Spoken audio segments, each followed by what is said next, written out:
Bienvenidos a un video más de Cultura Grimos, que difunde contenidos de la cultura popular, pero desde una perspectiva de izquierda. El día de hoy vamos a tratar el tema de la lucha libre profesional y su relación con el neoliberalismo. Se declaró en el año 2018 a la lucha libre como patrimonio cultural intangible de la Ciudad de México, es decir, se le reconoce a esta actividad como parte fundamental de la identidad cultural. Yo no diría nada más de la Ciudad de México, sino de todo el país, por supuesto. Pero sostengo que en realidad es patrimonio cultural, pero del neoliberalismo, como titulé este video, y les voy a exponer mis argumentos. Ciertamente, la lucha libre profesional en México tal vez sea el segundo deporte más popular en el país después del fútbol. Tiene una tradición desde principios del siglo pasado con la familia Luterot, que fue la que la implementó en el país. Tuvo una gran época, la época clásica de la lucha libre, aparte de la empresa mexicana de lucha libre con Televicentro, y recordamos grandes figuras de aquella época, como el Santo, como Gori Guerrero, como el Cavernario Galindo. Después vino otra generación, ya con la etapa de los independientes del señor Francisco Flores, en la que sobresalieron el Solitario, el Dr. Wagner, Canek, los Villanos y un sinfín de estrellas más. Pero después de eso sucede algo muy particular. En toda la década de los 80s, que se desarrolla el grupo de los independientes en el Toreo de Cuatro Caminos y en el Palacio de los Deportes, en México se empieza a implementar el neoliberalismo. Con la presidencia de Miguel de la Madrid Hurtado, se abre el comercio de México, se abren las instituciones comerciales de México al comercio exterior. ¿Por qué? Porque en la década pasada, en los 70s, ya Chile, con una dictadura militar, había implementado el neoliberalismo por órdenes de la CIA, del gobierno de Estados Unidos. Y a principios de los años 80, Estados Unidos e Inglaterra, ya habiendo experimentado con Chile, ellos mismos implementan el neoliberalismo y ordenan a toda América Latina a que hagan lo mismo. Pero era muy reciente. Carlos Salinas de Gortari entra en el año 1988 a continuar con esa doctrina neoliberal de privatizaciones, de acabar con los derechos laborales, con los programas sociales, etc. Y en la lucha libre no recibe ese impacto. Si en el aspecto político, en el aspecto macroeconómico en México era muy difícil implementarlo, había cuestiones muy delicadas como el tema de la privatización del petróleo, que a esos gobiernos neoliberales costó mucho llevarlas a cabo, pues la lucha libre profesional no iba a recibir, que estaba muy alejada de esos reflectores, que era una actividad que no estaba en la mira de esos proyectos políticos, económicos y culturales. Lo estaría en primer lugar el fútbol o la música de rock.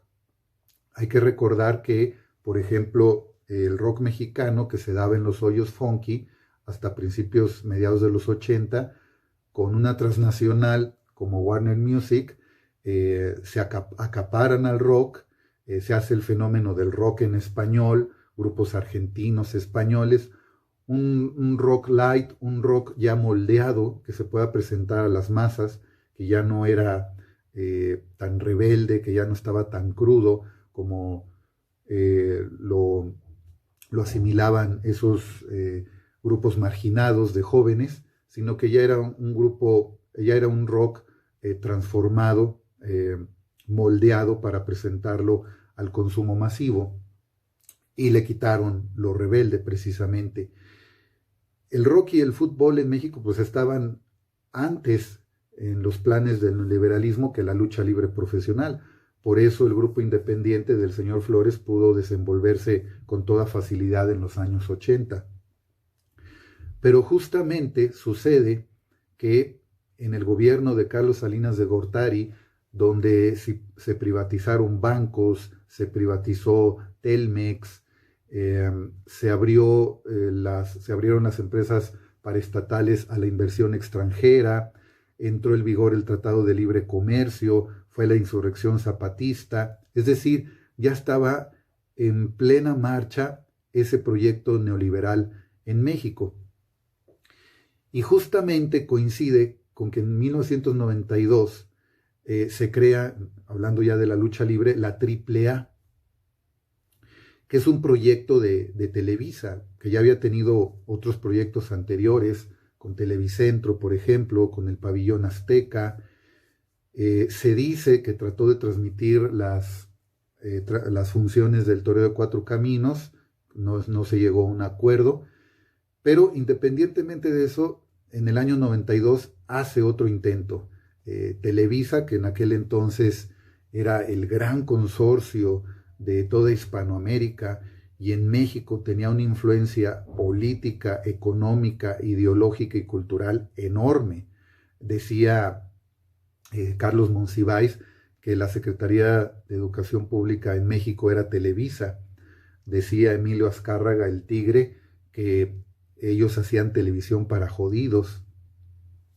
En fin, Televisa tenía un poder enorme en aquella época y, como todos sabemos, ha manejado el negocio del fútbol en México, siendo dueños de equipos, siendo dueño de la mayoría de las transmisiones de los partidos de fútbol por televisión, manejando la selección mexicana y sus intereses comerciales, y siempre le tuvo ganas a la lucha libre. No había podido, todos sus intentos habían fracasado.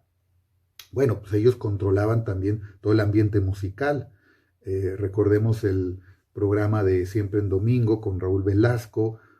Todos en el medio artístico saben que para triunfar en Latinoamérica tenían que venir a México, y teniendo éxito en el país se proyectaban a los demás países de habla hispana. Y les faltaba la lucha libre. Ellos sí tenían en su vista, en sus proyectos, a la lucha libre. Y en 1992 lo logran con la creación de AAA.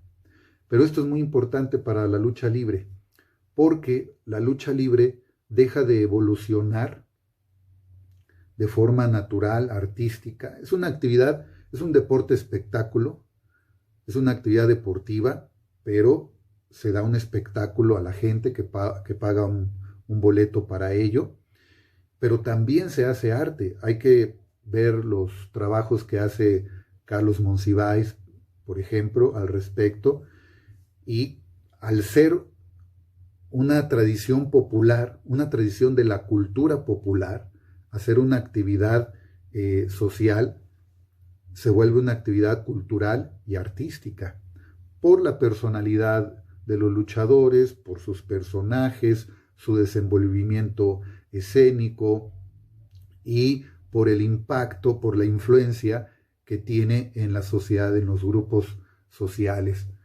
Las películas, el género de luchadores también influyó en eso. Sin lugar a dudas es una actividad deportiva, cultural y por ende también artística, pero dejó de tener una evolución cultural y artística natural, porque antes el luchador era ese creador cultural y artístico, con su personalidad, con sus personajes, con su desenvolvimiento en el ring. Pero al entrar Televisa a manejar la lucha libre, en este caso con AAA, esa evolución natural, por decirlo de alguna manera, se pierde. Porque Televisa lo que sabe es hacer programas de televisión, lo que sabe es llegarle a la masa de consumidores de programas, lo que sabe es vender programas de televisión. Y esa lógica fue la que impusieron en las funciones de AAA, en el estilo de AAA. Y se impuso como criterio fundamental el negocio. vender. Televisa lo que sabe es vender contenidos. Y saben que para vender tienen que hacer un producto. En este caso, las funciones de lucha libre eran su producto que iban a vender a través de las pantallas. Y en este caso, sus actores, los que iban a transmitir ese contenido, eran los luchadores. Y transformaron a los luchadores en parte, como en una mercancía, en parte de las cualidades de ese producto para venderlos. Entonces, había que darles otra forma, otra personalidad, otra dinámica. Cambiaron a la lucha libre. Televisa, con la AAA, la cambiaron, pero ya no por criterios culturales, deportivos de la misma esencia de la lucha libre, sino por criterios mercantiles y comerciales. Así como Televisa hacía telenovelas para venderlas, así como hacía programas de comedia para venderlos, y era muy exitoso, exportaba sus telenovelas, sus programas de comedia a todo el mundo. Sabía que tenía que hacerles muchos cambios a la lucha libre tradicional para poder venderla a todo su público. Y esos criterios de los ejecutivos de Televisa, de los coordinadores de este proyecto, Televisa y AAA, esos criterios pertenecen teóricamente, tienen un marco categorial en la doctrina neoliberal, que es una doctrina capitalista, es un sistema de producción económica capitalista, donde lo que más importa es la obtención de ganancias, donde la publicidad juega un papel muy importante, donde ellos en su concepto de publicidad de mercadotecnia mienten intencionalmente para formar un imaginario social de su producto o de su servicio que están vendiendo, y como sucede en el sistema capitalista, con los trabajadores en las minas, con los trabajadores en las empresas, en las fábricas, de lo que se trata es de mercantilizar su producto y sus servicios.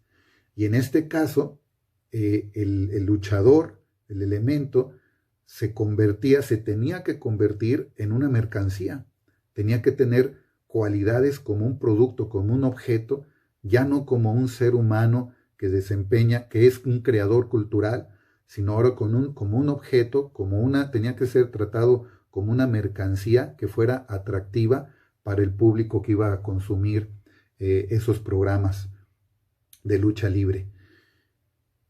Y así lo hemos venido observando. Vemos que hay algunos luchadores ya veteranos que sí se atreven a mencionar esta cuestión. Ellos mencionan que los nuevos elementos ya no están tan preparados como antes en la lucha a ras de lona, que son luchadores de redes sociales. Hemos visto cómo critican que insultan al público en lugar de hacer la manera tradicional, el rudo, con su desempeño, hacía enardecer a la afición, y ahora es insultándolos de una manera vulgar y muy básica, muy primitiva. Algunos luchadores veteranos de la vieja escuela lo han mencionado en público esta crítica. Esa es su manera de decir, es lo que conocen, la técnica de la lucha libre, su profesión, y señalan eso. Pero abriendo el análisis a un marco categorial de economía política, pues obedece esos nuevos jóvenes que no quieren la lucha a ras de lona, que no se preparan bien, que no tienen los criterios de respeto que antes tenían por cubrir su identidad, por el trato con el público, por ser responsables, etc.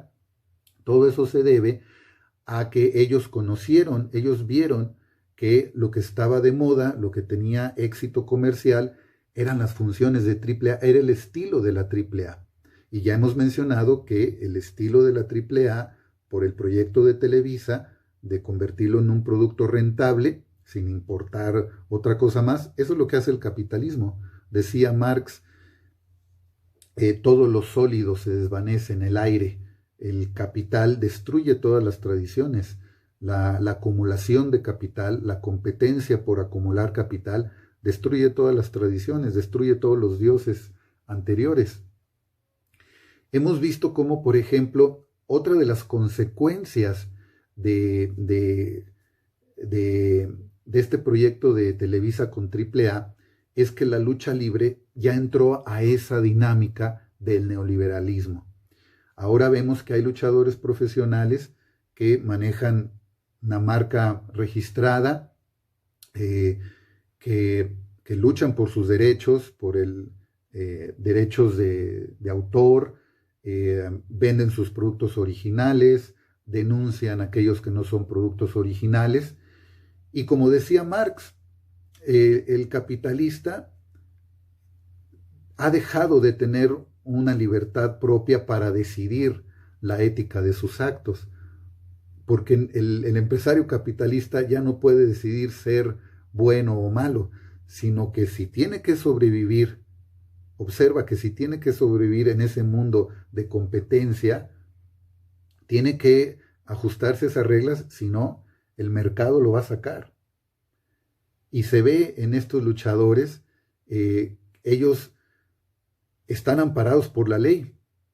Ellos podrían decir, es que yo no soy ni bueno ni malo, yo simplemente tengo esta marca registrada, son mis productos oficiales y no acepto piraterías, no firmo máscaras que no sean originales, porque tengo yo mis derechos comerciales sobre ello. Y él está actuando conforme a la ley. A lo mejor personalmente tiene otros sentimientos, a lo mejor sí quisiera firmar esa máscara no original a ese niño humilde, pero le gana la cuestión legal comercial, se lo tragó el capitalismo, tal cual. Él se puede amparar diciendo, yo estoy conforme a la ley. Todo mundo, cantantes, autores, escritores, todo mundo tiene derechos de autor, marca registrada, etc. Estoy haciendo algo conforme a la ley. No nos metemos en eso. Lo que sí analizamos es que eso es una consecuencia de la lógica capitalista, del libre mercado. El capitalismo se traga a todo, absorbe todo, aspectos religiosos, familiares, sentimentales, tradicionales, como dije, arrasa con todo. Si los indígenas en sus comunidades hacen productos artesanales independientemente, etc., la lógica capitalista los va a arrasar. Va a llegar una tienda, va a llegar una sucursal, va a llegar una franquicia, y si el indígena ya no puede competir con precios, con alguna cuestión económica, va a desaparecer. Hemos visto cómo en poblados en Estados Unidos, en pequeños poblados en Estados Unidos, intenta llegar un Walmart, un Kmart, intenta llegar una de estas grandes tiendas, y como en el poblado hay tiendas de mucha tradición, de muchos años, manejadas por una familia, de ferretería, de comestibles, de electrónicos, etcétera, de muebles, la llegada de esas grandes corporaciones va a acabar con las pequeñas. Y en Estados Unidos se han defendido, esa población se ha unido y ha impedido que se establezcan ahí esas grandes empresas transnacionales, porque acabarían con las pequeñas. Bueno, aquí igual el luchador profesional se vio arrasado por esa lógica capitalista. El proyecto de Televisa y su AAA introdujo a la lucha libre profesional mexicana en la lógica neoliberal. Entonces, el luchador individualmente no puede hacer nada más que aceptar esas nuevas lógicas. Como consecuencia de ello es marcas originales, no firmo máscaras o productos que no sean oficiales. Solamente el que un intelectual, solamente un activista, solamente un luchador profesional que tenga cierta formación, cierto criterio, identifique al capitalismo en este aspecto, pues va a ser una crítica a esta lógica, puede renegar, puede rebelarse, puede decir yo no estoy de acuerdo, esta es mi postura, y va a una postura contraria a la que está llevando la la mayoría. Puede ser que lo haga por ese conocimiento de causa o por alguna intuición, aunque no esté formado teóricamente, alguna intuición, algo le dice a través de su educación, de sus experiencias, de su forma de ser, le dice, yo no sigo esas lógicas, y no lo va a hacer. Bueno, por eso yo considero que la declaración de patrimonio cultural intangible para la lucha libre profesional llegó muy tarde, llegó en un momento inadecuado. Si lo hubieran entregado en los años 50, 70, 80, donde todavía estaban figuras como El Santo, como Blue Demon, como Ray Mendoza, como Rayo de Jalisco, como Dorrell Dixon, como El Solitario, etcétera, otra cosa hubiera sido, porque era otro México, otras circunstancias, y la lucha libre profesional era otra. Y como parte de la cultura popular, era creadora, le daba a la sociedad una innovación cultural y la sociedad lo recibía. Y ahora es al revés. El luchador absorbe todo lo que está de moda, todo lo se deja llevar por la corriente neoliberal en su aspecto cultural, y el luchador se ha vuelto un repetidor, se ha vuelto un imitador de lo que la sociedad ve. Entonces ahora el aficionado ya no ve al luchador como veía antes al Santo o al Blue Demon, personajes artísticos, creadores que influían en la sociedad. Ahora el aficionado ve al luchador como un espejo, ve que el luchador hace, se expresa, se viste, se comporta de la misma manera que como todos en la sociedad, ya no lo distingue como un personaje creador de cultura, como un artista creador de cultura. Por eso considero, bajo mi punto de vista, que la lucha libre profesional en México es un patrimonio cultural intangible, sí, pero desgraciadamente del neoliberalismo. Esos son mis argumentos. Están dentro de un marco de la crítica que hizo Marx al capital, es decir, con un criterio materialista de la historia, de cómo se ha ido desenvolviendo la forma en que la sociedad produce sus satisfactores, pero también produce cultura. También esto lleva una expresión ideológica y artística. ¿Qué opinas al respecto? ¿Eres aficionado a la lucha libre? En muchas partes del mundo se identifica a México por las máscaras, por los personajes, por las películas del género de luchadores. Una tradición cultural en México muy importante, popular 100%, que esperemos que en un futuro se recupere esa esencia, sobrevivan todas las expresiones. De lo que se trata es de tener libertad, pero así como sucede en otras manifestaciones artísticas, como en la pintura, como en la música, siempre hay algo que se queda como lo clásico, que representa el mayor nivel de calidad de expresión en esa disciplina artística. Ojalá se recupere posteriormente la esencia, el respeto, la lucha libre, porque significaría el respeto a una cultura, a una expresión cultural, a una identidad cultural. Ahora en estos tiempos de cambio, no solamente en México, sino en todo el mundo, porque siempre va a seguir la lucha política, la lucha por la identidad cultural, que siempre va encaminada y determinada, como decía Marx y Engels, en última instancia determinada por la producción económica, por la manera en cómo se producen los satisfactores. Muchas gracias, deja tus comentarios, comparte estos videos, nos vemos en otra emisión posteriormente de Cultura Grimos, cultura popular desde la izquierda.